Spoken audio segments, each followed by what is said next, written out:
Pregnant কর দেখবি, উল্টো সে তোকে বিয়ে করার জন্য চাপ দিচ্ছি। ছি, আমি ওকে সত্যি সত্যি ভালোবাসি। আমার যথেষ্ট বিয়ের বয়স হয়েছে, চাকরিও করি, কিন্তু কেন যে মেয়েটা বিয়ে করতে রাজি হচ্ছে না, একটা উপায় বল না। ভাই, তুই কোন জগতে বসবাস করিস?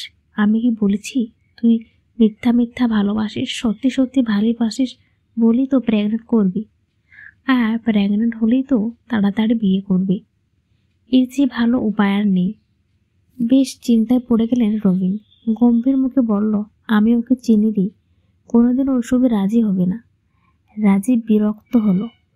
ধুর কচু, কোন মেয়ে প্রথমে রাজি হয়? তোকে রাজি করাতে হবে, জোর করে হলেও।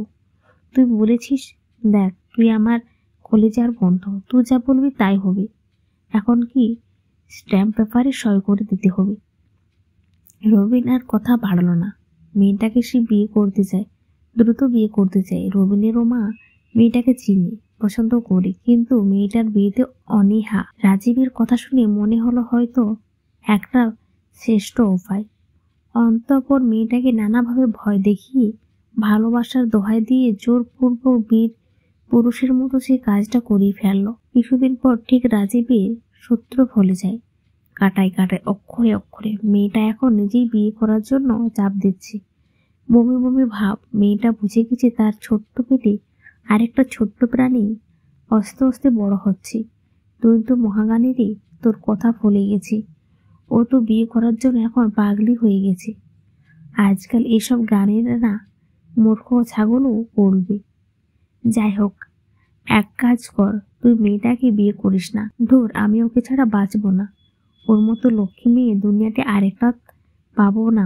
তার চেয়ে বড় কথা, কোনো মেয়ে এত বড় সর্বনাশ আমি করতে পারবো না। মাকে কালকেই বলবো বিয়ের প্রস্তাব নিয়ে যেতে। রাজীব হাসলো, হো হো করে হাসলো। এত আবেগী হস না বাচ্চা। গিয়ে দেখ আরো কত ছেলের শরীরে গড়ন জানে। বাজে কথা বলবি না। বাজে কথা কি আছে? যে মেয়ে বিয়ের আগে তোর সাথে শুয়েছে, সেই মেয়ে বিয়ের পর অন্য কোনো ছেলের সাথে শুবে না, তার কি নিশ্চয়তা আছে? সে নগ্না না হলে এই কাজ করতো না। ভালোবাসা চাই। তুই কি বলতে চাস? তুই ওই মেয়েটাকে বিয়ে করিস না। বাংলাদেশে কি মেয়ের অভাব? পেটের বাচ্চা নষ্ট করতে বল। এ কথা বললে ও মরে যাবে। মরুক, দুনিয়া থেকে একটা পরোক্ষ পবিতা কমবে।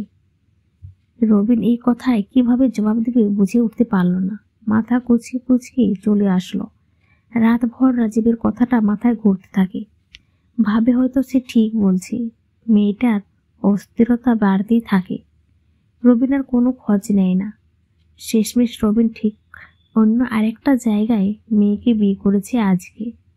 ধুমধাম করে বিয়ে করছে। নিজের বন্ধুর বিয়েটা উপভোগ করছে রাজীব। পেটের বাচ্চা আর দুনিয়ার মুখ দেখাতে পারল না মেয়েটায়। তাকে পেটে নিয়ে ফ্যানের সাথে নিজের শরীরটা ধুলিয়ে দিল। তার আগে মৃত্যুর পত্রে লিখে যায়, তোমার নতুন মুখে কমপক্ষে তার পেটের বাচ্চা নষ্ট করতে বলো না, সে অনেক কষ্ট পাবে। আমি চাই তুমি বাবা হও রবিন।